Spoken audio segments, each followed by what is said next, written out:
인사드리겠습니다. 저는 대한민국 교육부 국립국제교육원에서 토픽 사업을 총괄하고 있는 정미래 센터장입니다. 네. 제 소개를 조금 더 드리자면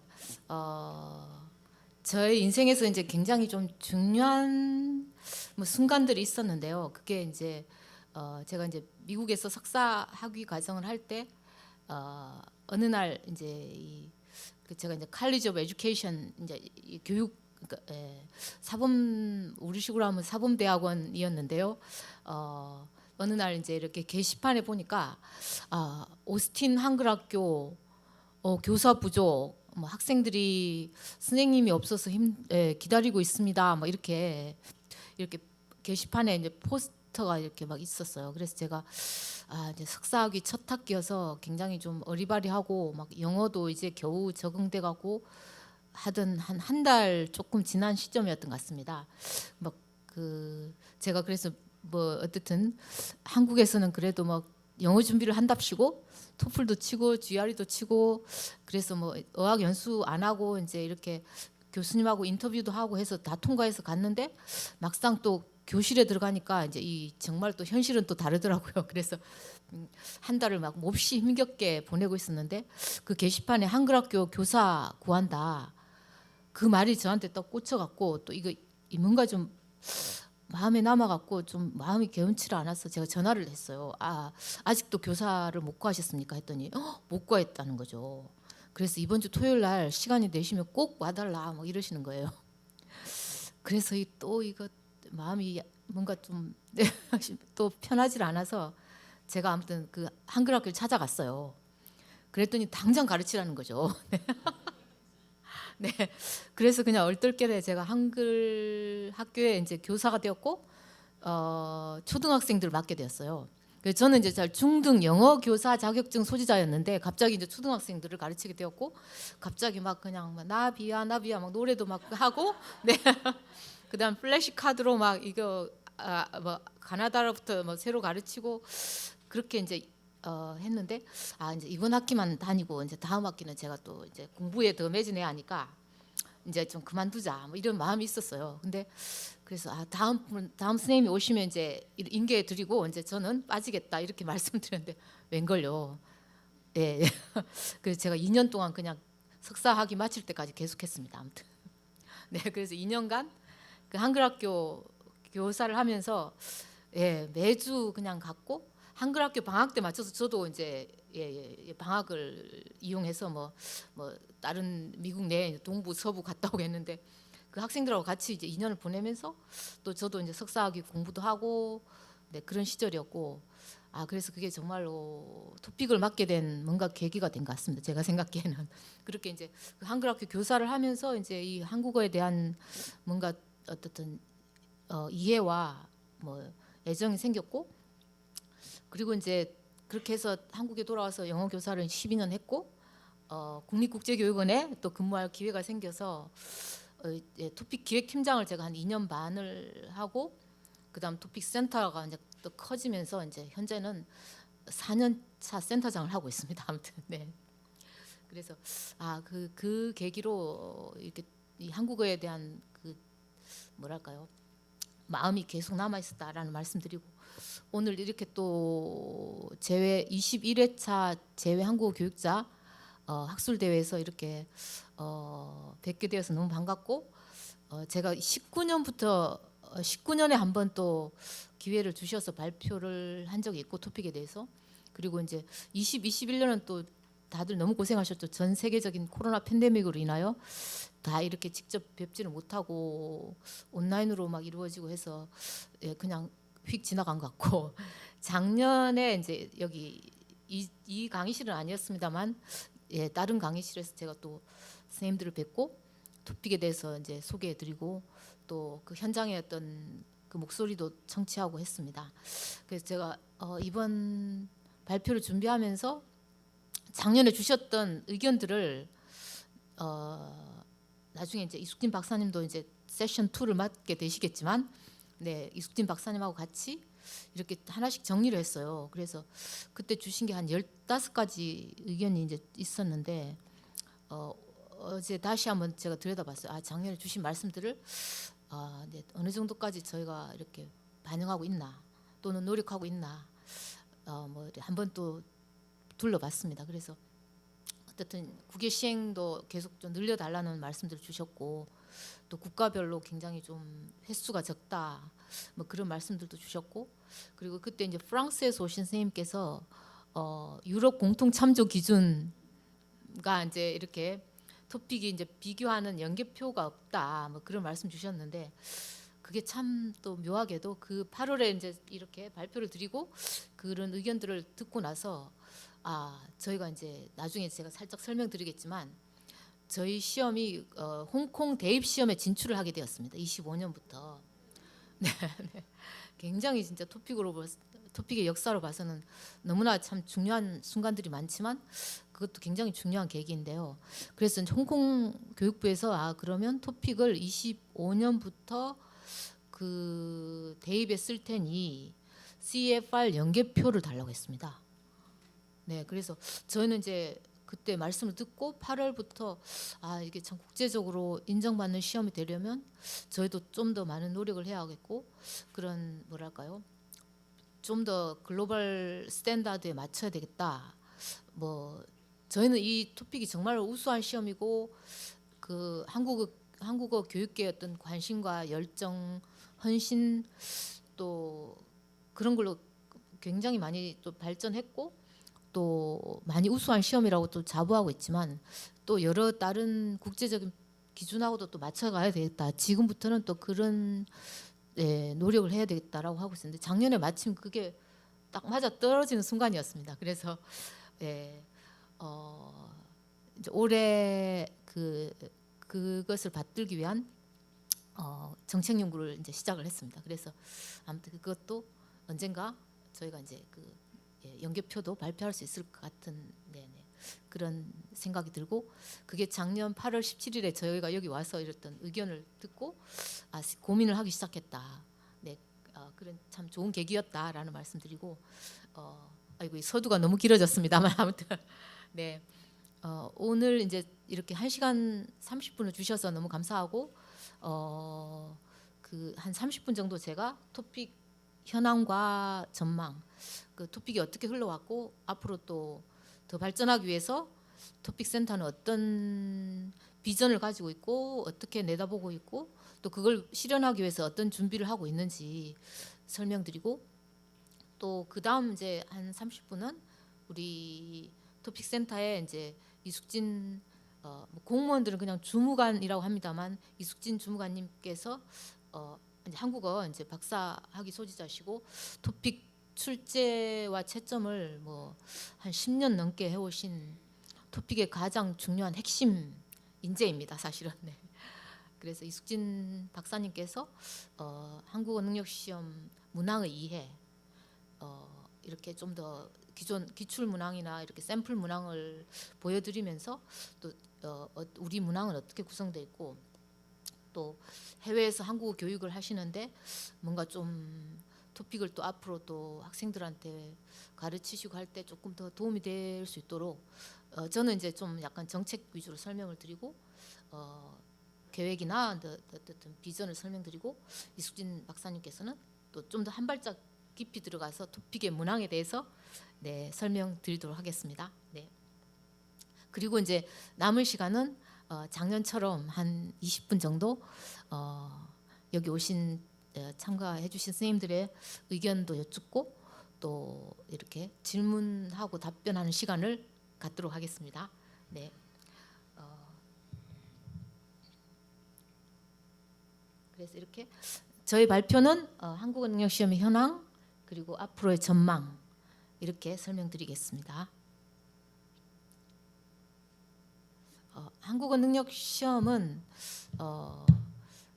늘 이제 뭐 교육부의 한국어 보급 사업에 굉장히 좀 그 어떻든 약간 천병 역할을 한다. 앞에 이렇게 뭔가 좀 이렇게 개척하는 역할을 하고 있다. 저는 이제 그렇게 생각하고 있고요.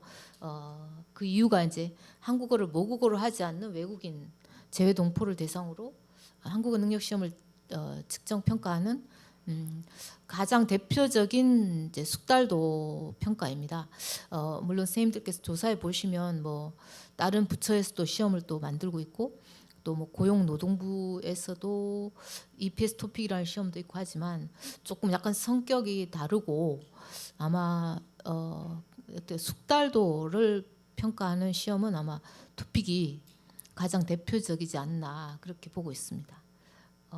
그리고 이제 시험을 어디에 활용하냐면 주로 국내 대학 입학할 때 뭐 토픽 3급, 졸업할 때 4급, 그리고 이제 뭐 취업할 때 또 이렇게 좀 우대 조건으로 또는 채용 조건으로 많이 활용하고 있고, 그다음 법무부, 우리나라 법무부에서 비자 발급할 때 1급부터 6급까지 매우 다양하게 활용하고 있습니다. 저희도 이제 그 법무부의 체류 비자 발급 매뉴얼이 거의 한 6개월마다 개정이 돼서 저희도 계속 모니터링하면서 보고 있는데요. 최소 20개 이상의 그 요건에 토픽이 현재도 반영이 되어 있습니다. 그래서 이제 여러 부처에서도 이제 또는 뭐 여성가족부나 아마 다른 부도 뭔가 좀그 외국인 분들한테 어떻든 한국어를 요청할 때 토픽을 사용하고 있다 이렇게 알고 있고, 아까 말씀드린 것처럼 이제 또 국외 대입까지도 저희가 이제 활용이 되는 그런 시험으로 발전하고 있습니다.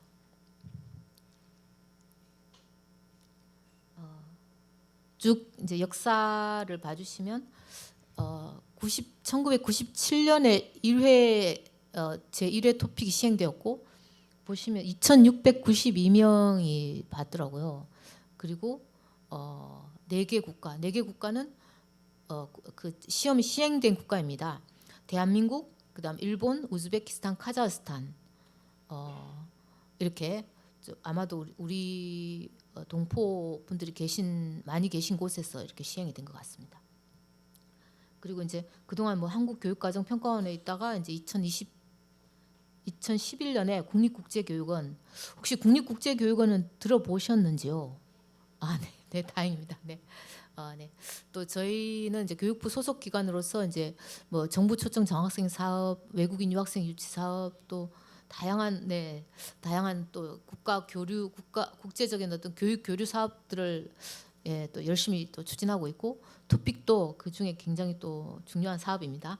네, 2011년부터 이제 토픽을 국립국제교육원에서 맡게 되었고, 2014년에 지금 현장에서 선생님들께서 만약에 토픽을 뭐 이렇게 가르치시거나 아니면 참고를 하신다면 2014년에 개편된 그 어떻든 문항을 활용하고 계신다라고 보시면 될 것 같습니다. 그 전에는 시험이 굉장히 막 종류가 6종, 1급부터 6급까지 다르게 하나하나 다 이렇게 시행하게 됐고, 그 사이에 또 3종으로 됐다가 이제 마지막 지금 최종 단계는 2종으로 해서 토픽 1은 뭐 초급, 토픽 2는 중고급 이렇게 되어 있죠. 그래서 이게 2014년이었습니다.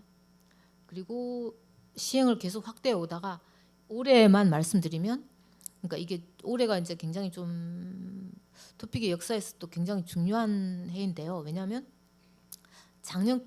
물론 이제 작년도 중요합니다. 작년은 말하기 평가를 최초 도입했습니다. 작년 11월에 그동안 이제 쓰기까지 이제 듣기 읽기 쓰기까지만 지필 시험 종이 페이퍼로 이렇게 시험을 치다가 드디어 이제 말하기를 작년에 인터넷 기반으로 도입했고요. 그리고 올해는 11월에 토픽 1, 2도 인터넷 기반 시험을 저희가 시행할 겁니다. 아무튼 네, 제가 이제 뭐 아직까지 막 100% 확신은 뭐 말씀드리긴 어렵지만 벌써 이제 3번의 시범 시행을 인터넷 기반 시험으로 해봤고, 조금은 뭐 약간 오류들이 있지만 그래도 다 개선해가고 있고, 또 8월달에 한 번 더 인터넷 기반 시범 시행을 파일럿 테스트를 한다면 11월에는 가능하다.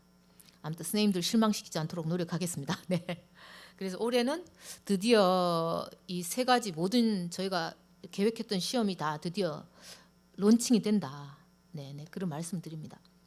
계속 또 발전시키겠습니다. 아무튼 네. 이렇게 지원자 그래프를 보시면 2020년에 전 세계가 다 힘들었겠죠. 아마 선생님들께서도 막 그냥 수업이 막 중단되고 온라인으로 전환하고 막 얼마나 고생 많으셨어요, 그죠? 저희 토픽도 20년에 굉장히 어려움을 겪었습니다. 그래서 증가하던 지원자가 갑자기 그냥 많이 줄어들고 했는데요. 그때 국내는 대한민국 내에서는 거의 취소가 안 됐습니다만 국외에서는 그냥 거의 전격 많이 취소가 되어서 네, 이렇게 횟수도 좀 막 많이 시행을 못했고 지원자도 또 대폭 줄었습니다. 근데 이제 다시 회복해서 올해 이제 전 세계 이제 다 이제 저희가 그 1월부터 시작이니까 그 전년도 10월에 이제 전 세계에 다 이렇게 수요 조사를 실시합니다. 그러면 이제 올해 이제 몇 명을 이제 몇 번을 치겠다라는 게 이제 그 각 국가의 주관 기관에서 딱 이렇게 리플라이가 응답이 오거든요. 근데 그 수요가 41만 명입니다, 올해. 그런데 지금 예상키로 더 늘어날 것 같습니다. 그래서 올해는 드디어 이제 지원자 수가 40만 명까지 도달한다. 라는 말씀드리고 또 국외에서 이렇게 토픽과 한국어를 이렇게 가르치고 이렇게 또 아마 여기 선생님들 중에 또 토픽도 직접 관리하시는 분도 있을 것 같습니다. 그래서 이렇게 관심 가져주신 덕분이다. 이렇게 감사의 말씀을 드립니다. 그래서 올해는 이제 91개국에서 326개 도시에서 시행이 된다라는 말씀드리고 그리고 토픽 1보다는 토픽 2가 훨씬 많죠. 왜냐하면 이제 3, 4, 5, 6급이 워낙 활용되는 곳이 많다 보니까 토픽 1은 한 평균 한 25% 그리고 토픽 2가 한 75% 이렇게 네, 응시하고 있어요. 그리고 연령별로도 통계를 봤습니다. 보시면 이제 10대와 20대를 합치면 거의 83%뭐 이렇죠. 그래서 아무래도 우리 토픽 시험이 입학 뭐 이렇게 유학 또는 뭐 실력 확인 뭐 이런 그 고등학생이나 대학생 또는 이제 또 취업을 앞두고 있는 분들 이렇게 굉장히 좀 젊은 층에서 많이 치는 시험인 것 같습니다. 그런데 이제 가끔은 굉장히 이제 저희한테 이제 감동스러운 순간도 있어요. 물론 모두가 이제 감동스러운 순간이지만 막 갑자기 막 굉장히 이제 막 어르신들께서도 막 시험을 치겠다 뭐 그런 또 상황도 있어서 뭐 이렇게 원서 접수할 때 막 또 어떻게 하면 좋으냐 이렇게 문의도 오고 막 이랬습니다. 그래서 전 연령층에서 정말 시험 치는구나라고 저도 느끼고 더욱더 이제 편리한 시험을 만들어야 되겠다 이렇게 고민하고 있습니다. 시험은 늘 이제 아마 뭐 이렇게 목적을 갖고 치는 것 같습니다. 왜냐하면 이렇게 뭐 시험이라는 굉장히 부담이 되잖아요. 준비도 해야 하고 또 응시료도 납부해야 되고 또 그 장소에 가야 하고 시간과 뭐 이렇게 뭐 노력이 많이 필요한 그런 그 사업인데요.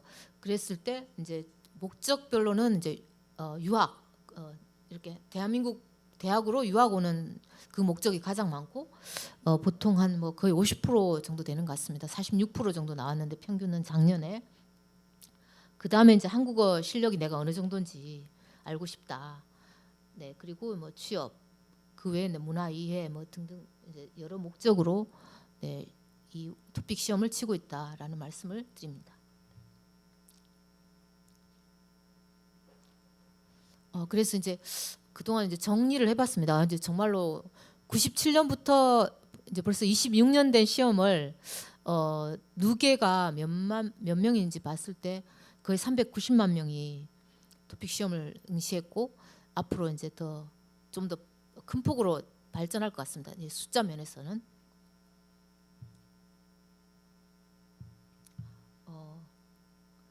시험의 종류는 아마 선생님들께서 그냥 아마 토픽 PPT에 익숙하실 것 같아요, 그죠?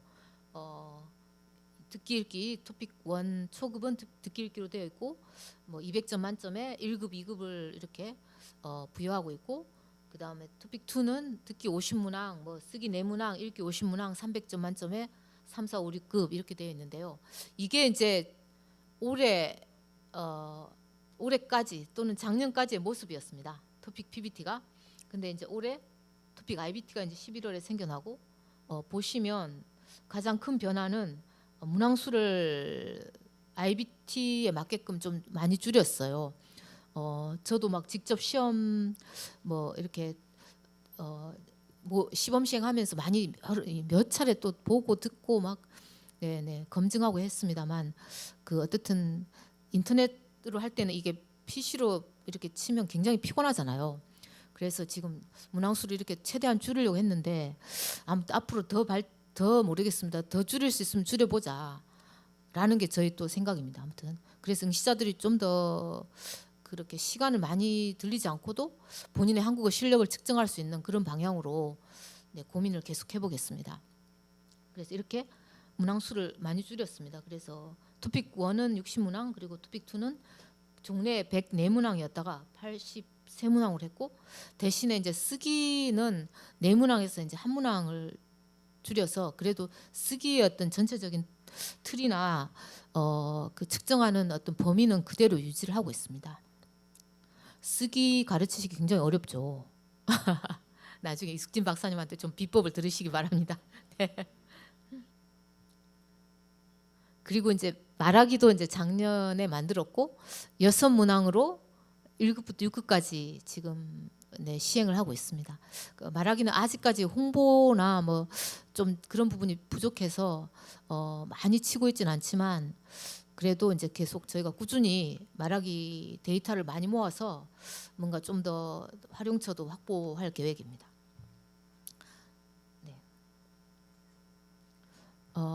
간략히 이제 조금 더 말씀드리면 아까 말씀드렸다시피 2025년부터 홍콩 대입에 토픽이 바로 활용됩니다. 그러니까 홍콩 교육부에서도 이제 자체에서 막 출제하고 시행하고 채점해 보려고 했으나 그 뭐 시험을 하나 이렇게 만들어내는 게 참 쉽지는 않잖아요. 뭐 이렇게 1시간 가르치고 평가하는 것도 사실 쉽지 않은데 이렇게 굉장히 막 표준화된 시험을 뭐 1급부터 6급까지 다 만들고 이러기는 참 쉬운 일은 아니어서 그냥 이미 토픽이 자리 잡고 있고 어느 정도 국제적인 수준을 맞췄으니 바로 전격 쓰겠다 이렇게 해서 저희하고 양해각서를 이미 체결했습니다. 이렇게 이제 그리고 한국어를 밑에 보시면 대입 시험으로 채택한 국가가 이제 총 8개국이고요. 그리고 홍콩까지 들어가면 이제 9개국이 됩니다. 물론 이제 이쪽 국가에서 토픽을 바로 사용하진 않아요. 토픽을 바로 직접 사용하는 나라는 이제 홍콩입니다만 제가 좀 알기로는 우즈벡도 지금 사용은 하고 있다. 하지만 뭐 토픽 온리 뭐 이런 건 아닌 것 같고 자체 시험과 토픽을 같이 활용하고 있다 이렇게 듣고 있습니다. 그래서 앞으로도 저희도 또 더욱 발전시켜서 다른 나라 대입에도 또 계속 진출하겠습니다. 아무튼 이렇게 이제 전격 뭐 전 세계 다 보도되었고 뭐 중국 국내에 사우스 모닝 뭐 차이나도 보도되고 굉장히 다 보도되었습니다만 저희가 조사하다가 그냥 중단했습니다. 어찌나 많이 보도가 되어가지고. 그리고 이제 미국에서는 좀 독특하게도 다른 나라도 많습니다만 우선 미국 같은 경우는 2개 교육청에서 학점 인정으로 이제 우리 국립국제교육원과 협약을 2012년부터 체결해서 계속 쭉 학점 인정하고 있고요. 그리고 아마 이중언어 인증제라는 제도가 있는데 거기에 이제 메릴랜드 주하고 조지아 주에서도 토픽을 그대로 또 인정하고 있고 이렇습니다. 그래서 국가별로 저희가 좀 더 조사를 해서 또 다음 기회에 공유하도록 하겠습니다.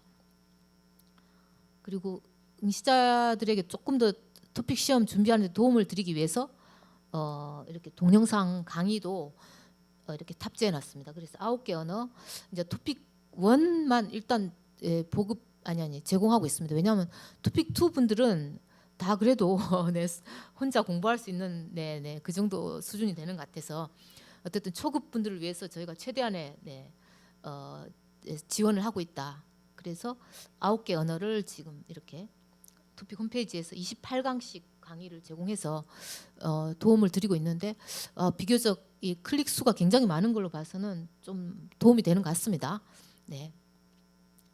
그리고 이제 말하기 작년에 도입했기 때문에 말하기 어떻게 이제 준비하면 좋을지 샘플 문항도 제공하고 그리고 이렇게 답안 쓰는 것도 어느 정도 좀 모범 답안도 제공해서 저 말하기는 또 이제 완전 신생 시험이잖아요. 완전 베이비 단계이기 때문에 저희도 같이 또 도와드리면서 하고자 합니다.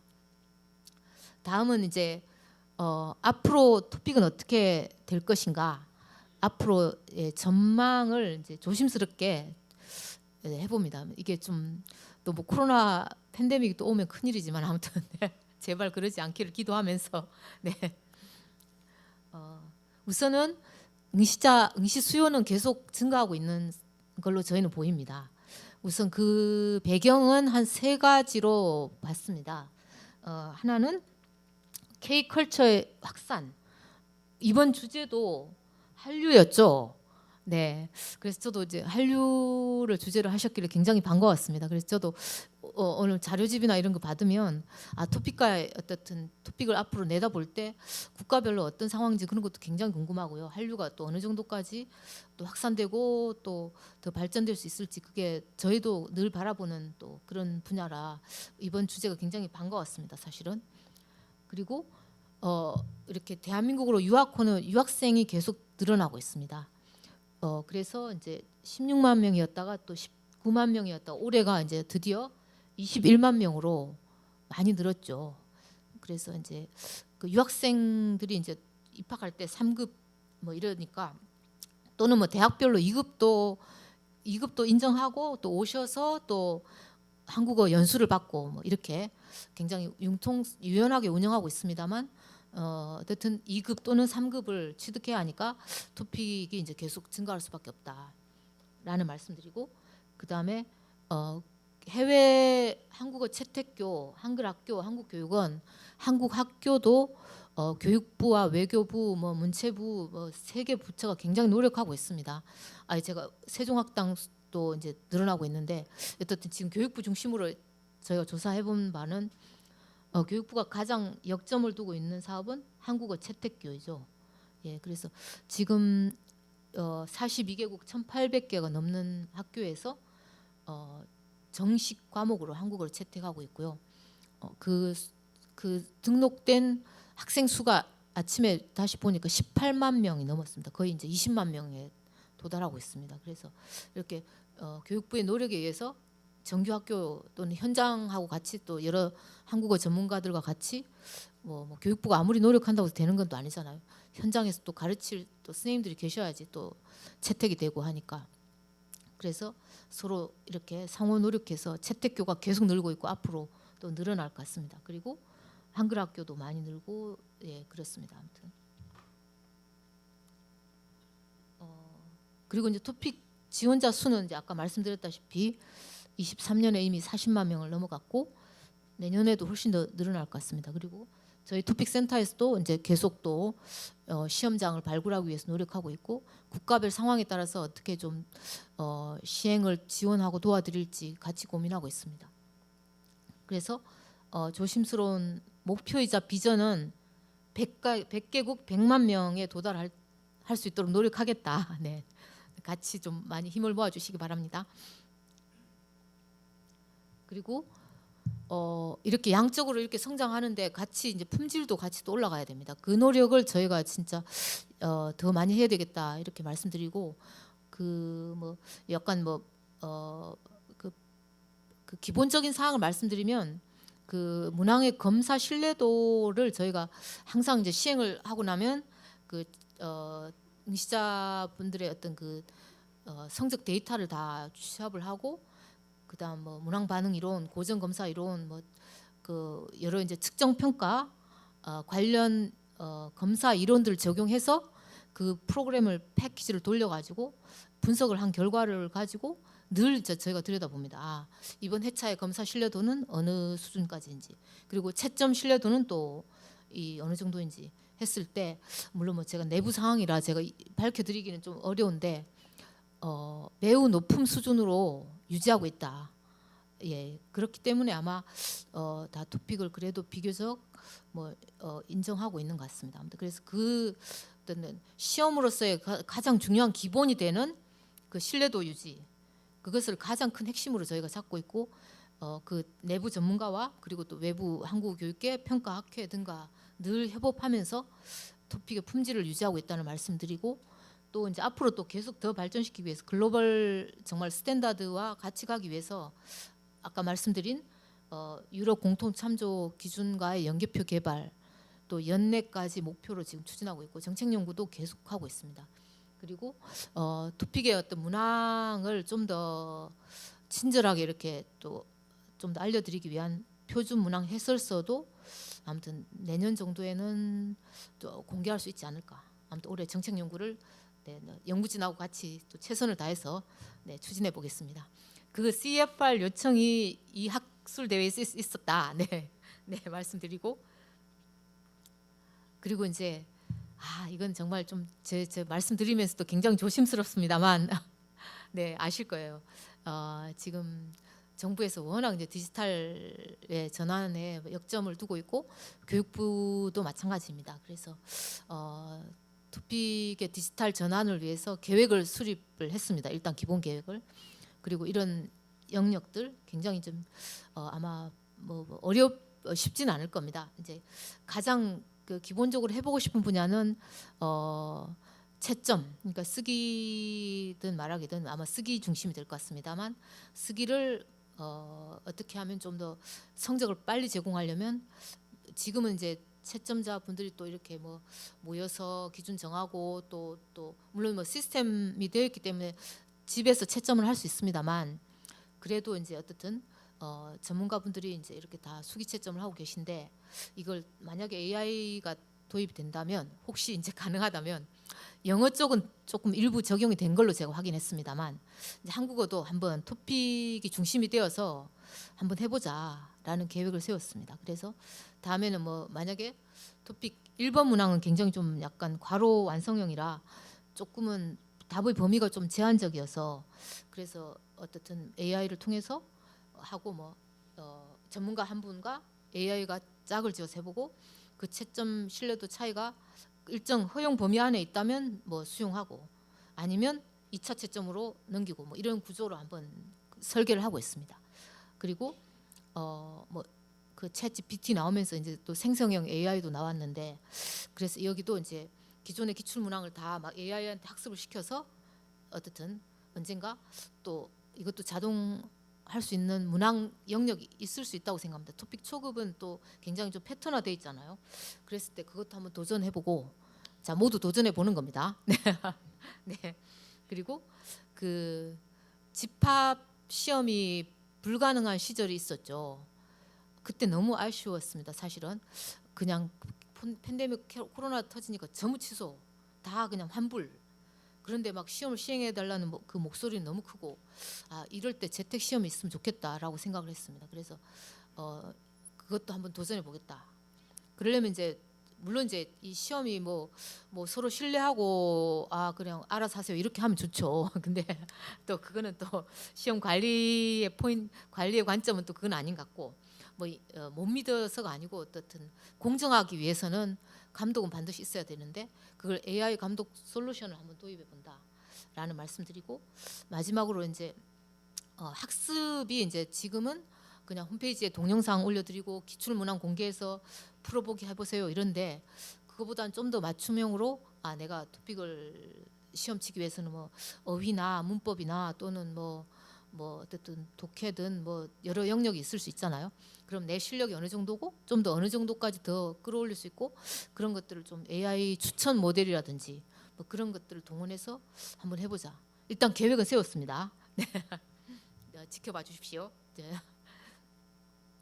그래서 이렇게 이제 큰 비전을 세웠습니다. 아무튼 앞으로는 이제 PBT와 IBT를 병행하는까지는 뭐 될 겁니다. 왜냐하면 이미 올해 병행할 겁니다. 네, PBT 6회는 계속하고 IBT는 계속 늘려가고, 다만 이제 재택 시험을 언제 도입할 수 있을지 조금 자신은 없어서 어떻든 이런 비전을 세웠다.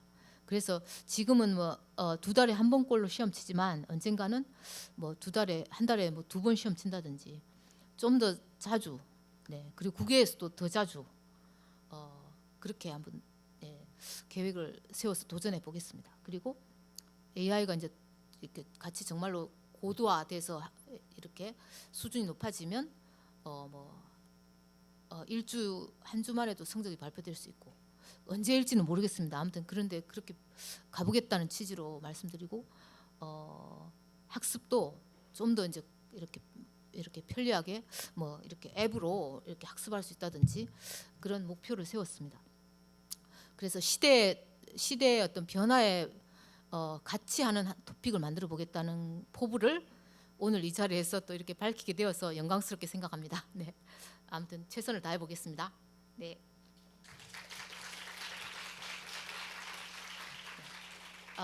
네. 다음은 우리 토픽 센터의 이숙진 주무관님, 이숙진 박사님께서 토픽 문항의 이해에 대해서 또 설명드리고 그다음에 이제 이숙진 박사님 발표 끝나면 같이 또 이렇게 또 질문하고 또 답하는 시간을 갖도록 하겠습니다. 네, 감사합니다.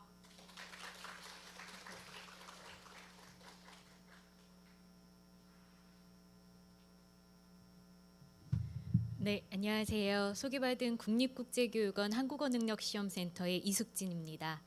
반갑습니다.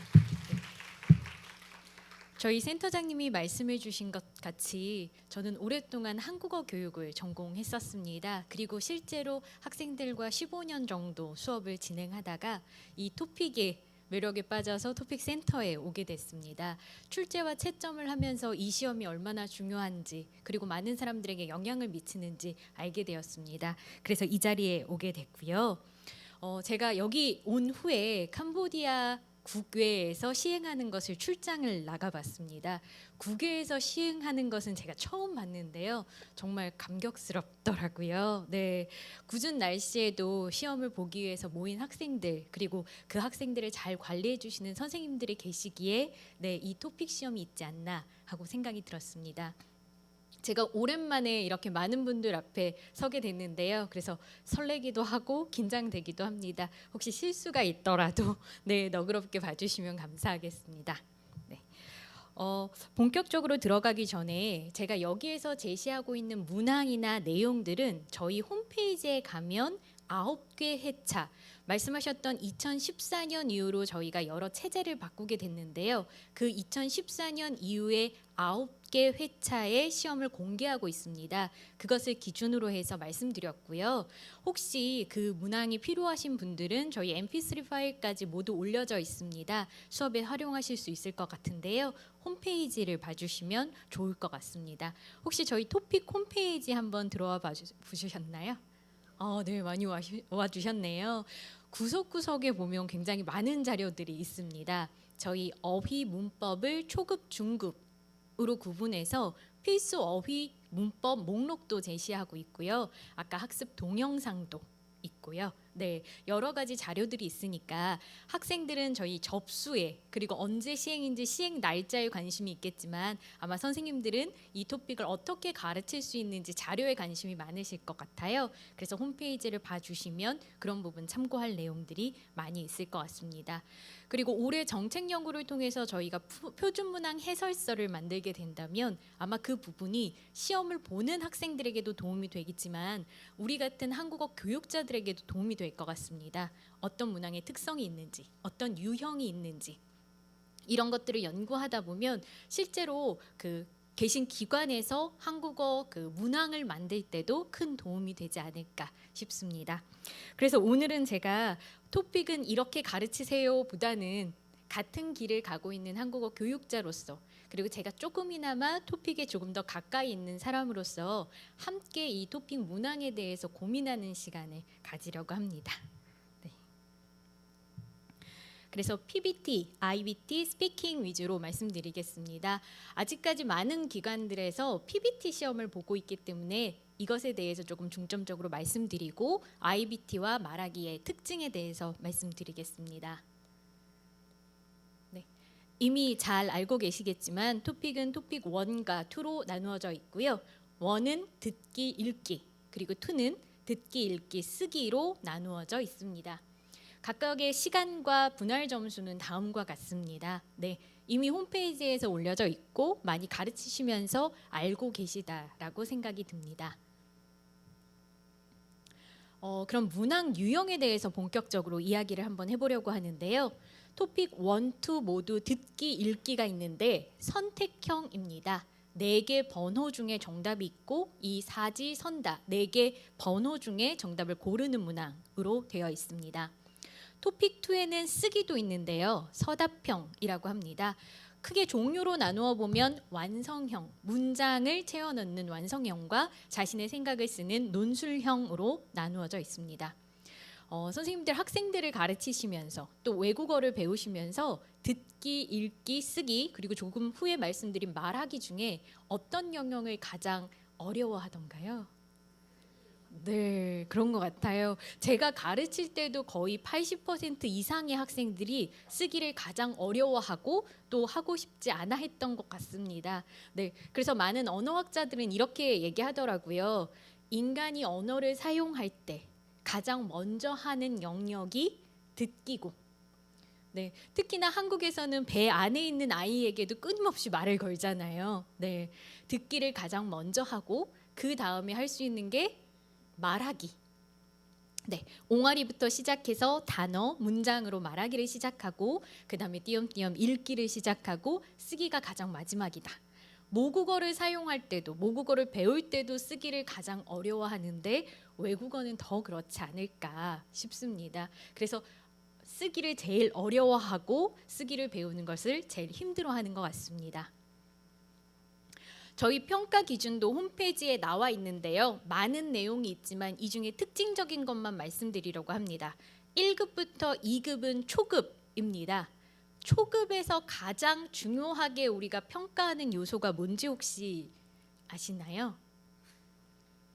네. 개인적이고 일상적이고 가장 친숙한 소재의 내용이 많습니다. 저희 문항을 만들 때도 마찬가지입니다.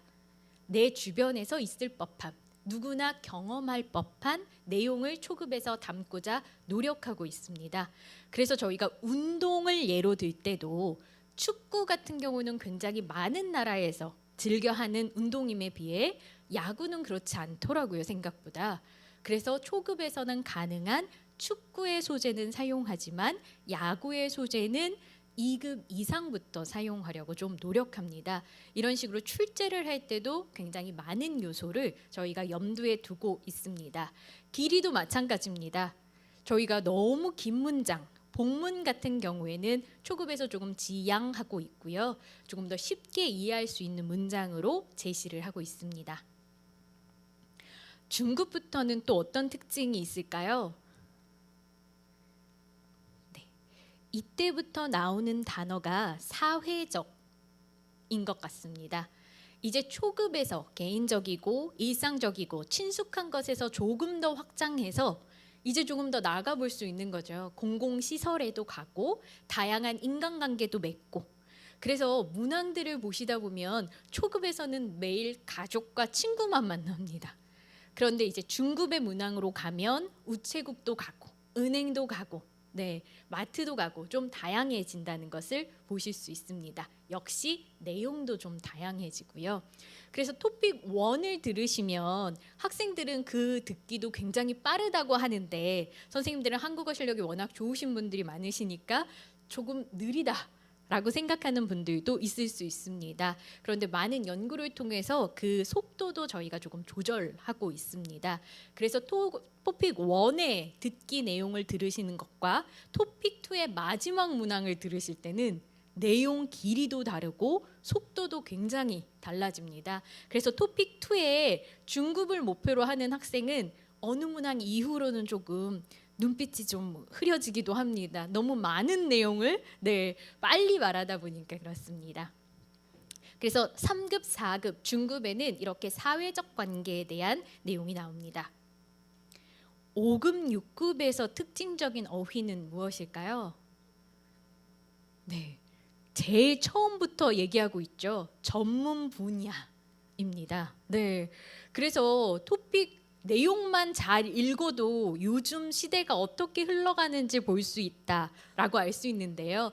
4차 산업혁명이라던가 네, 어려운 법적인 내용 이런 부분까지도 토픽 2에서는 그리고 그 고급에서는 담고 있습니다. 왜냐하면 전문적인 분야도 잘 이해하고 숙지할 수 있는가를 보고 있기 때문입니다. 듣기 영역의 질문 유형을 한번 정리해 봤더니 추론적 이해, 추측해서 풀 수 있는 문제, 사실적 이해, 내용 안에 있는 것을 잘 파악하고 있는가를 확인할 수 있는 문항으로 나누어 볼 수 있는 것 같아요. 그리고 담화 종류를 보시면 사회적인 대화, 우리 공식적인 관계에서 주고받는 이런 사회적인 대화, 아마 제가 지금 발표하고 있는 것을 토픽 문항으로 넣는다면 사회적 대화가 될 겁니다. 개인적 대화, 친구, 가족, 가까운 사이끼리 하는 얘기들, 뉴스 보도, 매체, 인터뷰, 다큐멘터리, 대담까지 굉장한 다양한 내용을 넣으려고 노력하고 있습니다. 그래서 실제로 선생님들이 듣기 문항을 출제하실 때는 굉장히 귀를 열어둡니다. 뉴스도 보고 라디오도 듣고 주변 사람들의 얘기도 잘 듣습니다. 이것을 반대로 얘기하자면 외국 학생들 중에 나는 듣기 실력이 특히나 부족해요 하는 사람들이 있다면 아무래도 아직 귀가 열리지 않은 것 같습니다. 네, 많이 들을수록 잘 들린다라고 하죠. 조금 후에 BTS 콘텐츠 활용한 그 수업 들으시던데 선생님들 혹시 BTS 노래 가사 처음 들으면 다 이해하고 알아들으시나요? 네, 한국 사람인 저도 잘 모릅니다. 네, 확실히 여러 번 들어야 아 이런 가사구나 하고 들리고 따라 부를 수 있게 되는 것 같아요. 외국어도 마찬가지지 않을까 합니다. 혹시 학생 중에 저는 잘 듣기가 특히 어렵고 듣기 실력이 나빠요 하는 학생이 있다면 저희 홈페이지에 있는 mp3 파일을 여러 번 반복해서 들어보기를 좀 권유합니다. 확실히 많이 들을수록 반복해서 들을수록 들리고 또 한 번 귀가 열리게 되면 다른 이야기까지 들리게 되는 것 같습니다. 네. 예시 문항을 한번 들어볼까요? 책을 읽어요? 라고 질문했으면 여기에 답변은 무엇일까요? 네, 책을 읽어요. 같은 답변이겠죠. 역시 학생들에게 주어질 때는 여기에 있는 대본은 주어지지 않습니다. 문항만 주어지고 선택항 중에 고르게 되는데요. 네. 그럼에도 불구하고 이 쉬운 문항을 제가 갖고 온 이유는 많은 학생들이 실수를 할 때 가장 많이 하는 게 질문을 잘 읽지 않고 파악하지 않는 경우가 많은 것 같습니다. 이 사람의 대답을 이 사람의 물음에 대한 맞는 대답을 고르는 건데 이것을 파악하지 못해서 틀리는 경우. 그래서 시험을 잘 보려면 문제를 잘 파악하라. 가장 기본적인 얘기지만 이게 중요한 것 같습니다. 그런데 여기 보시면 초급의 어휘보다는 사실 좀 어렵습니다. 물음, 가치, 맞는, 고르다 이런 부분이 다 어렵습니다. 그러다 보니까 그런데 이 표현을 아주 쉽게 쓸 수도 없습니다. 그런데 저희가 이 문항 틀은 바뀌지 않고 계속 반복되고 있습니다. 그래서 확실히 시험에 대한 경험이 있는 학생일수록 문항 유형을 잘 파악할 수 있을 텐데요. 그래서 저희가 학습 동영상뿐만 아니라 기출 문항도 제공하고 있으니까 실제로 풀어볼 수 있습니다. 그리고 기출 문항을 저희가 PDF로 제공하는 것뿐만 아니라 실제로 들어와서 IBT와 조금 비슷합니다. 클릭 체크를 하면 시간도 카운팅되고 마지막에 점수까지 확인할 수 있습니다. 물론 아직 쓰기는 안 되지만 듣기, 읽기는 토픽 1, 2 모두 풀어볼 수 있습니다. 그렇게 하다 보면 이 유형을 좀 파악할 수 있지 않을까 싶습니다. 그림 문항인데요. 어디가 아파서 오셨어요? 어제부터 계속 배가 아파서요. 여기는 어디일까요? 말하기를 답변할 때도 그렇고 듣기를 파악할 때도 그렇고 저희 육하 원칙이라고 하잖아요. 언제, 어디서, 누가, 무엇을 어떻게 왜 하고 있는가를 파악하는 문항들이 나옵니다. 여기는 어디에서 무엇을 하고 있는지 파악하겠죠. 아프다, 왔다, 배가 아프다 라고 해서 우리는 이것을 병원이라고 알고 있고요. 아까 얘기한 이것이 사회적 대화인지 개인적 대화인지들을 파악하면 1번과 2번은 개인적 대화가 될 거고요. 3번과 4번은 사회적 대화가 될 겁니다. 네. 그러면 여기에서 어디가 아파서 오셨어요? 라고 했으니까 보통 우리 병원에서 의사가 얘기하는 것이라고 한다면 개인적 대화가 아닌 사회적 대화에서 골라야 하고, 네. 여기처럼 사진을 보면서 엑스레이 사진을 보면서 말하는 것이 아닌 처음 만나는 관계라는 것을 파악해야 합니다. 이 그림 문제는 토픽 1에도 있고 2에도 있습니다. 그리고 또 하나 저희 말하기에서도 그림을 보면서 한국어로 설명을 해야 하는 시험이 있습니다. 그래서 그림에 대한 내용을 잘 파악하는 것도 아주 중요합니다. 이게 전형적으로 문항을 잘 읽어주세요인데요. 여기 보시면 남자의 중심 생각입니다.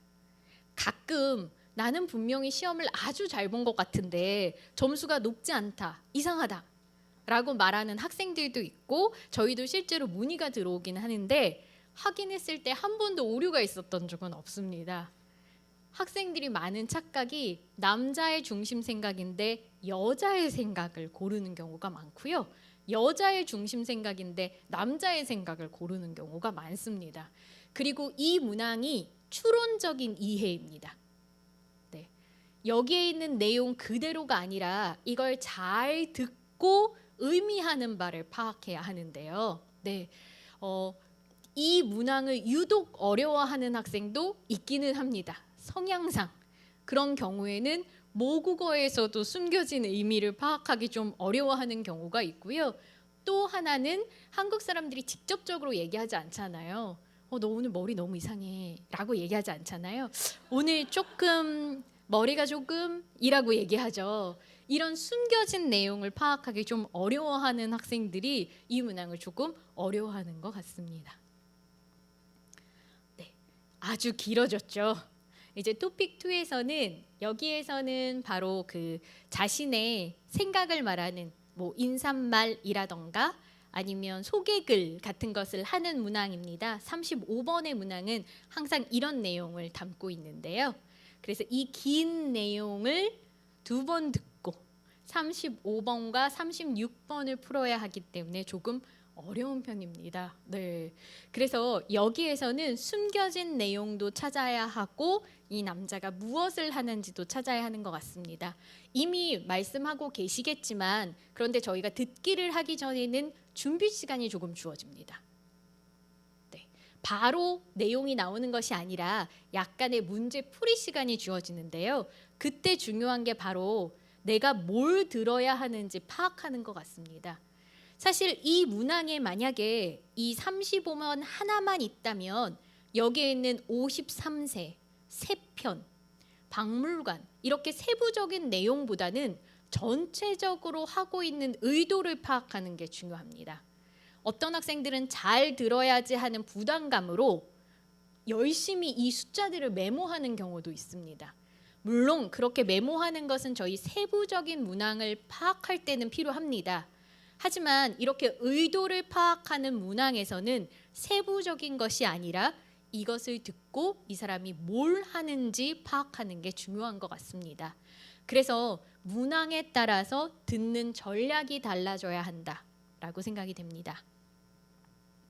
다음으로는 읽기 영역인데요. 읽기 영역도 추론적 이해와 사실적 이해로 나누어 볼 수 있습니다. 중심 내용을 고르거나 태도를 고르거나 의도나 목적을 고르는 추론적 이해, 그리고 또 하나 읽기의 특징 중에는 문학 작품에 있는 태도와 심정을 고르는 문항이 있습니다. 외국 학생들이 이거 굉장히 어려워하는데요. 네, 2가지 이유인 것 같아요. 첫 번째는 너무 길다. 또 하나는 거기에서의 심정을 도대체 모르겠다. 네, 라는 내용이 있습니다. 사실 심정이라는 것을 잘 알기 위해서는 한국 사람과의 정서적인, 문화적인 교류가 중요한 부분이 있습니다. 그래서 드라마를 영화를 많이 본 학생들이 확실히 그 맥락을 잘 파악하는 것 같습니다. 네. 그리고 사실적 이해는 뭐 일치하지 않는 내용이나 일치하는 내용, 비슷한 말 등을 고르고요. 역시 텍스트도 굉장히 종류가 다양한데요. 안내문, 광고문, 감상문, 소설, 수필, 설명, 논설문, 기사문까지 굉장히 다양한 종류가 들어간다라고 볼 수 있습니다. 역시 문항을 한번 예로 들어보면요. 읽기 같은 경우는 힌트가 숨겨져 있는 경우가 굉장히 많아서 눈치가 빠른 학생일수록 읽기를 잘 보는 편입니다. 물론 어휘 실력도 굉장히 중요합니다. 공부를 합니다만 봐도 학교구나 라고 생각하는 학생이 있는가 하면 공부라는 단어를 잘 모르기 때문에 무엇이 답인지 모르는 학생도 있을 수 있습니다. 일단 애 갑니다 라고 했으니까 장소고, 공부를 합니다 해서 공부니까 학교고, 여기에 있는 힌트를 잘 파악할 수 있는 능력을 기르는 게 중요한 것 같습니다.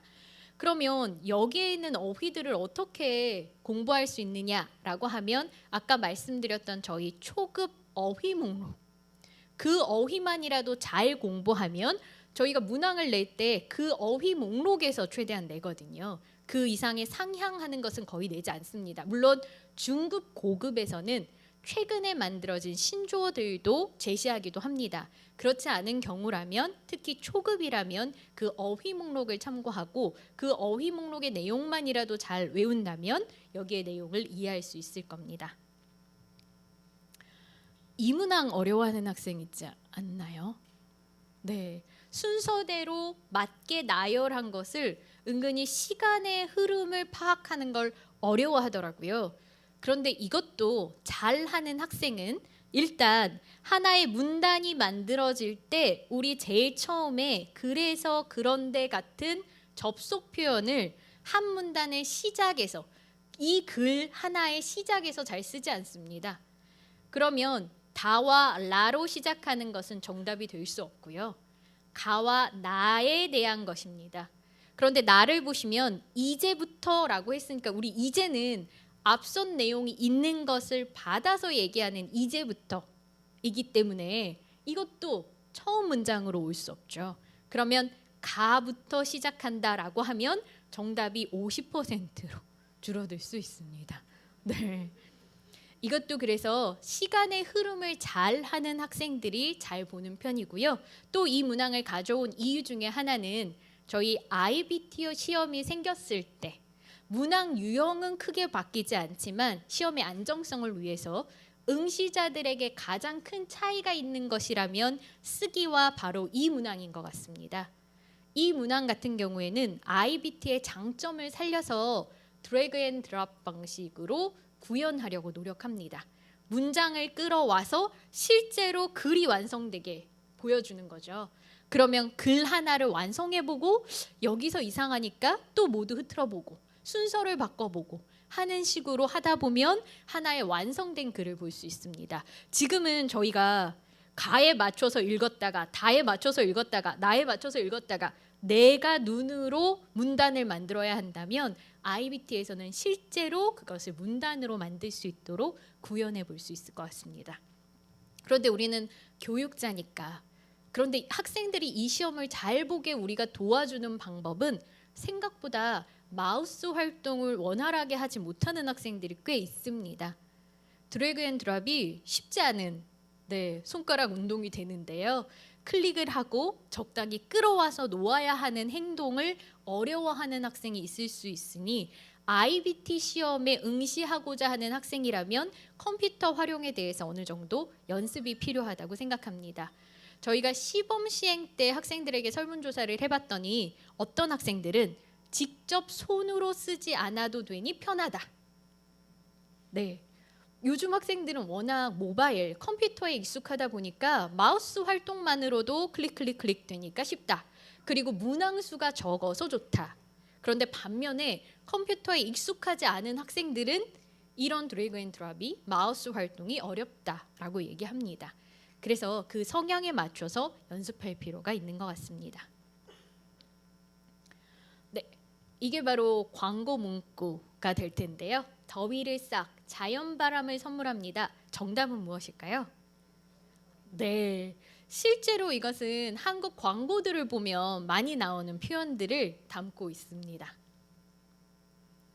네, 보자기에 관한 표현인데요. 네, 이렇게 저희 전통적인 소재, 역사적인 소재를 많이 담으려고 노력합니다. 언어라는 것은 그 특정 목표, 어휘뿐만 아니라 문화를 이해하고 정서와 감정을 교류하는 게 굉장히 중요하기 때문에 한국의 전통 문화와 역사에 대한 소개를 토픽 문항 안에서도 넣고 있습니다.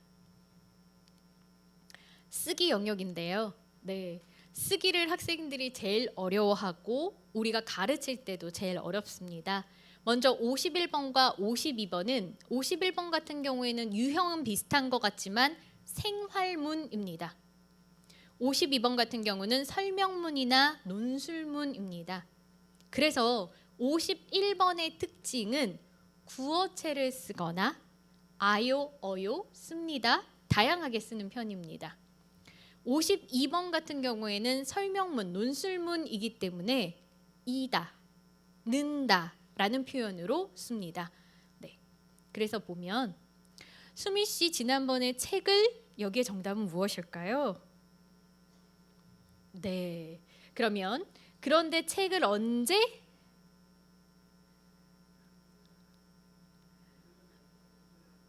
네, 저희 시험이 아니니까 네, 틀렸다고 말씀은 드리지 않겠습니다. 네, 기역과 니은에 들어갈 말을 각각 한 문장이라고 말했는데요. 역시 한 문장이 아니라 두 문장으로, 특히 잘하는 학생들 중에 가끔 실수로 내가 한국어를 얼마나 잘하고 있는지를 보여주고 싶은지 두 문장으로 아주 길게 쓰는 경우도 있습니다. 한 문장으로 또 각각입니다. 그리고 여기 보시면 문장 부호도 있는데요. 이 문장 부호라는 것은 우리 질문을 쓰라는 건데요. 답변으로 쓰는 경우도 많이 있습니다. 그래서 생각하신 답이 맞습니다. 지난번에 책을 빌려주어서 빌려주셔서. 네. 그런데 책을 언제 돌려주면 됩니까? 돌려드리면 됩니까? 되겠습니까? 지금 제가 정답을 굉장히 여러 개 제시했는데요. 왜 그럴까요? 사용하는 사람마다 방법이 다릅니다. 그런데 여기 있는 이 다양한 게 의사소통이 안 되는 게 아니거든요. 쓰기와 말하기는 의사소통이 중요하기 때문에 저희 채점 과정에서도 물론 감점 사항은 있을 수 있습니다. 약간의 어색함이 있는 경우에, 그렇지 않은 경우는 다양한 답변을 인정하고 의사소통에 초점을 맞춰서 채점이 진행됩니다.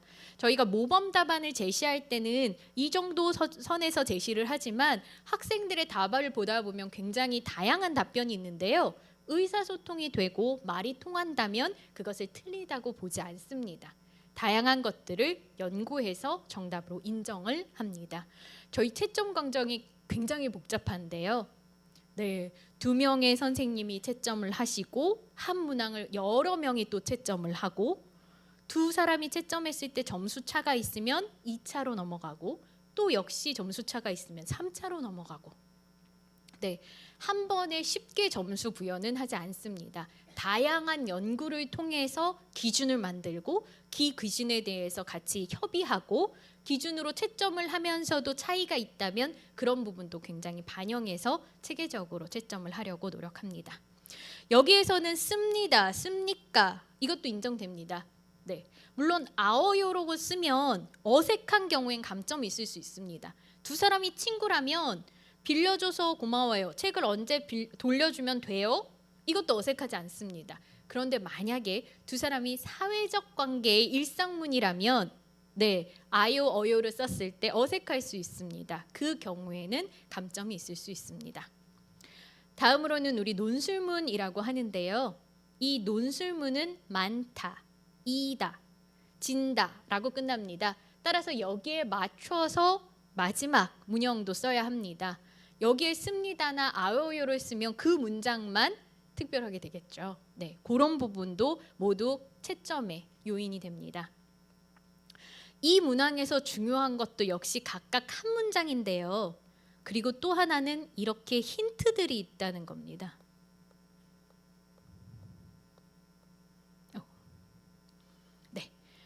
여기 보시면 우리 왜냐하면의 친구가 있죠. 같이 쓰는 문법. 네, 기 때문이다. 우리 그 모국어 화자들, 한국 사람을 가르칠 때는 왜냐하면을 따로 가르치고 기 따로 가르치고 때문 따로 가르치고 이다 따로 가르칩니다. 하지만 한국어 교육에서는 왜냐하면 기 때문이다가 친구입니다. 네. 그래서 여기도 왜냐하면 나왔으니까 끝에 문법은 기 때문이다가 나와야 하고요. 그럼 여기에 들어가야 되는 어휘에는 무엇이 있을까라고 한다면 역시 이 안에 힌트가 다 들어 있습니다. 그런데 이와 반대로 표정이 우리의 감정에 영향을 주기도 한다라고 했으니까 이 문장의 반대말이 기억에 들어가야 되겠죠. 왜냐하면 감정이 표정에 영향을 주기 때문이다. 네. 그래서 이 문장은 여기에 충분한 예시가 있기 때문에 이것들을 잘 이해하고 파악해서 글을 완성할 수 있는 것이 중요합니다. 그래서 여기에는 한 문장이라고 했을 때 목표가 되는 어휘를 그리고 목표가 되는 문법을 잘 사용하는가가 중요한 평가의 요소가 됩니다. 53번인데요. 어떤 학생들은 이 53번이 그래도 제일 쓸 수 있겠다라고 생각하기도 합니다. 왜냐하면 주어져 있는 자료를 잘 정리하는 것을 목표로 하기 때문입니다. 네. 여기에는 충분한 내용을 200에서 300자로 써야 하고요. 글의 제목은 쓰지 않습니다. 왜냐하면 200에서 300자 쓰다 보면 잘 쓰는 학생일수록 분량이 부족할 때가 있거든요. 네. 그래서 여기에 있는 자료를 잘 이해하고 쓰는가입니다. 그런데 보통 한국에서는 왼쪽에서 오른쪽, 위에서 아래로 보는 경향이 있다고 한다면 첫 번째 그래프에 대한 정보, 두 번째 그래프에 대한 정보, 그리고 이것에 대한 원인 변화를 얼마나 문장으로 잘 만드는가가 중요한 포인트가 됩니다. 예를 들어서 변화의 원인은 온라인으로 다양한 상품 구매 가능이다. 이 학생이 쓴 것은 변인의 원인은 이다. 이 두 개만 썼어요. 이것은 우리가 초급에서 가르치는 문법이 되겠죠. 그럼 문장을 완성했더라도 그 문장은 초급으로 인정이 될 수 있습니다. 그래서 학생들이 나 이거 진짜 많이 쓴 것 같아요. 다 쓴 것 같아요. 하지만 점수가 높지 않은 것은 중급에 해당하는 문항인데 중급에 해당하는 어휘와 문법을 사용하지 않았기 때문입니다. 그 변화의 원인은 온라인으로 다양한 상품이 구매 가능해짐으로써 일어났다라던가 다양한 중급에서 쓸 수 있는 어휘와 문법으로 문장을 만들 때 점수가 높아질 수 있음을 말씀해 주시면 좋을 것 같습니다. 그리고 이런 그래프에 대한 발표나 내용을 전달할 때 가장 중요한 것은 사실의 정확성이죠. 학생들이 마음이 급해서 46조인데 64조라고 쓰고 2014년인데 2041년이라고 쓰고 이런 경우도 발생을 하는데요. 이것도 감점 요인이 될 수 있습니다. 왜냐하면 이 문항의 목표가 정확한 사실 전달에 있기 때문입니다. 네, 쓰기 54번인데요. 쓰기 54번에서는 딱 하나만 말씀드리고 싶습니다. 이 세 가지 질문이 있는 이유가 뭘까요? 네, 세 가지 질문에 대한 답변을 요구하는 건데요. 이 세 가지 질문을 잘 답변하면 하나의 글로 만들 수 있습니다. 그런데 하나의 글에만, 하나의 제목에만 글을 쓰는 경우가 굉장히 많습니다. 특히 잘 쓰는 학생일수록 나는 얘가 마음에 들어서 얘만 열심히 써야지 하는 경우가 있는데요. 여기에서는 자신의 생각을 600에서 700글자로 글을 잘 구성하는 겁니다. 그래서 여기에는 질문들을 하나씩 해결하다 보면 전체 글, 여기에 있는 의사소통의 중요성과 방법이라는 전체 글에 대한 이해가 됩니다. 그래서 여기 있는 질문을 잘 얘기해 달라는 것. 그리고 또 하나는 질문의 의도를 잘 파악해 달라는 것. 초급 학생들 중에 또는 중급 학생들 중에 의사소통, 선생님 의사소통이 뭘까요? 네, 네, 서로의 생각과 감정을 공유하기 위해 하는 소통인데요. 의사와의 소통. 어디가 아픈지를 잘 말하고 아플 때 빨리 병원에 가야 합니다. 물론 그 안에 의사소통 내용이 포함되어 있다면 무조건 0점은 아닙니다. 하지만 의사와의 소통. 네, 이런 경우에는 높은 점수는 받기가 좀 어렵겠죠. 네, 그래서 제발 잘 파악해달라. 이거 중요합니다. 네. 쓰기 학생들이 이 답안지에 쓰게 되는데요. OMR 답을 잘 표기하지 못하는 경우 있는 것 같아요. 요거에 대한 연습이 필요하고 또 여기 글자 안에 잘 쓰는 게 필요합니다. 그럼 이 원고지 사용법에서 틀렸을 때 이거 0점일까요? 감점 요인은 될 수 있지만 0점은 아닙니다. 그런데 원고지 사용법을 더 잘 지킬수록 이거 평가 저희 AI 자동 채점 얘기도 했지만 지금까지는 사람들이 채점하고 있습니다. 따라서 이해하기 편하게 쉽게 지금 저희가 한국어를 사용해서 의사소통하는 사람은 한국 사람이지 아직 컴퓨터는 아니잖아요. 그러니까 한국 사람들이라는 전문가들이 채점을 한다는 것을 염두에 두고 의사소통이 잘 될 수 있도록 표기하는 것도 연습이 필요합니다. 그리고 또 하나 IBT를 말씀드리자면 IBT에서는 컴퓨터 자판 입력입니다. 그래서 자판 교육에 대한 것도 필요하지 않을까 싶습니다. 지금 시대의 변화가 IBT, 컴퓨터 활용이라면 학생들이 한국어를 사용해서 자판으로 입력할 수 있게 연습이 필요합니다. 대학교에서도 회사에서도 지금 저희 이메일을 쓰거나 문서를 쓰거나 모두 자판을 활용하죠. 그래서 IBT 시험을 볼 학생이라면 자판으로 쓰는 연습도 필요할 것 같습니다. 네. IBT에 대해서는 문학 유형, PPT 말씀드리면서 말씀드렸기 때문에 간단하게 말씀드리면 인터넷 베이스드입니다. 인터넷 환경이 구축된 것에서 온라인으로 응시하게 되고 역시 1급부터 6급까지 같습니다. 네. 나머지 비슷한 부분이 많이 있고요. 네.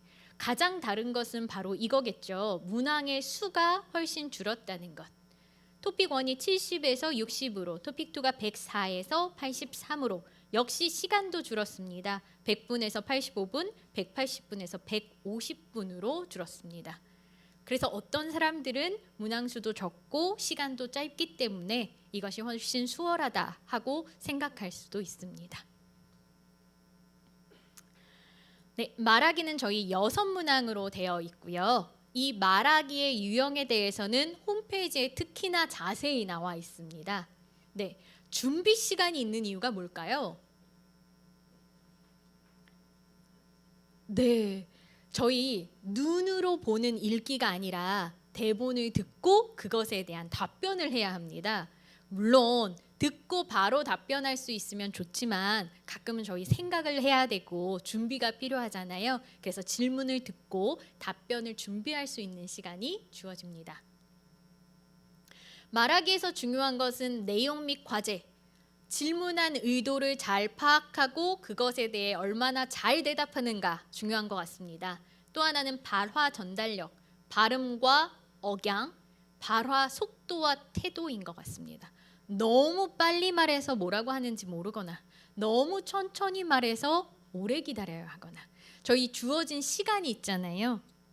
이 시간보다 넘어서게 되면 이 사람의 발화는 속도가 굉장히 느리다고 생각할 수 있습니다. 언어 사용도 중요합니다. 어떤 어휘와 문법을 사용하는지, 얼마나 다양한 표현을 쓰는지 이것들이 바로 말하기에서 말하는 평가 요소가 될 수 있습니다. 네, 등급 기술은 저희 홈페이지를 참조해 주시고 역시 1급부터 6급까지 그리고 중점사항 1급과 2급은 친숙한 일상, 3급과 4급은 일부 사회적 그리고 5급과 6급은 사회적이나 추상적, 전문적이라는 것은 역시 같습니다. 예시를 한번 들어볼게요. 1번은 취미가 뭐예요? 그 취미에 대해 이야기하세요. 저희가 일상적으로 자주 질문하는 거잖아요. 한국 사람들이 제일 처음에 이름이 뭐예요? 어느 나라 사람이에요? 네, 몇 살이에요? 요즘은 잘 묻진 않지만 몇 살이에요? 그 다음에 취미가 뭐예요? 그래서 저희 1과에 제일 많이 나오는 주제가 이건데요. 그래서 취미에 대해서 얘기하는 것. 그런데 역시 이거 초급의 문법이라서 중급, 고급처럼 아주 많은 내용을 유창하게 하는 걸 요구하는 건 아닙니다. 취미에 대해서 저희가 얼마나 유창하게 말할 수 있겠어요. 야구의 역사와 종류에 대해서 발표할 수는 없으니까 내 취미를 얼마나 잘 소통하고 있는가가 중요한 요소가 됩니다. 두 번째는 그림을 보고 역할을 수행해야 되는데요. 내가 이 사람이에요.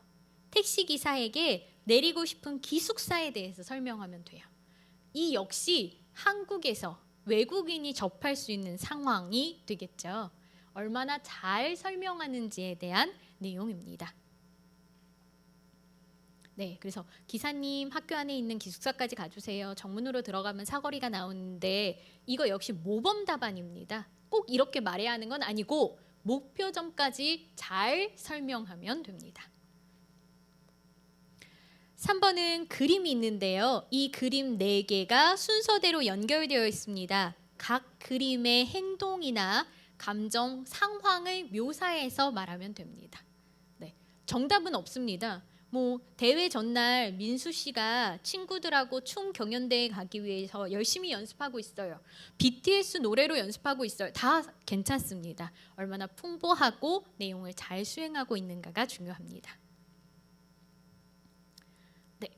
5번은 거의 비슷하고 6번은 저희 그 쓰기의 54번, IBT의 3번하고 비슷한데요. 자신의 의견을 제시하는 말하기입니다. 쓰기는 저희가 고쳐 쓰는 과정이 있지만 말하기는 고쳐 말하기가 쉽지 않다는 특징 때문에 학생들이 여기에서 더 어려움을 겪는 것 같습니다. 그래서 평소에 자신의 생각을 조금 정리해보고 그리고 준비 시간을 충분히 활용하는 연습이 중요한 것 같습니다. 네, 그래서 굉장히 많은 내용을 말하게 되겠죠. 또 자신의 생각도 이야기해야 합니다. 이런 내용까지도 모두 저희 홈페이지에 공개되어 있습니다. 그래서 저희 토픽 홈페이지에 들어가시면 여기 토픽 말하기에 가면 그 6개 문항의 예시와 공부하는 방법까지 있고요. 실제로 녹음도 해볼 수 있습니다. 그리고 토픽 마당에 들어가시면 여기에 그 어휘, 문법 목록, 기출문항이 있고요. 스터디 토픽에 들어가시면 학습 동영상 그리고 실제로 문항을 풀어볼 수 있는 것까지 있습니다. 대부분 여기까지만 들어오시죠. 토픽 안내, 접수, 일정까지 들어오시는데요. 그 뒤에까지 관심을 가져주시면 다양한 내용이 있습니다.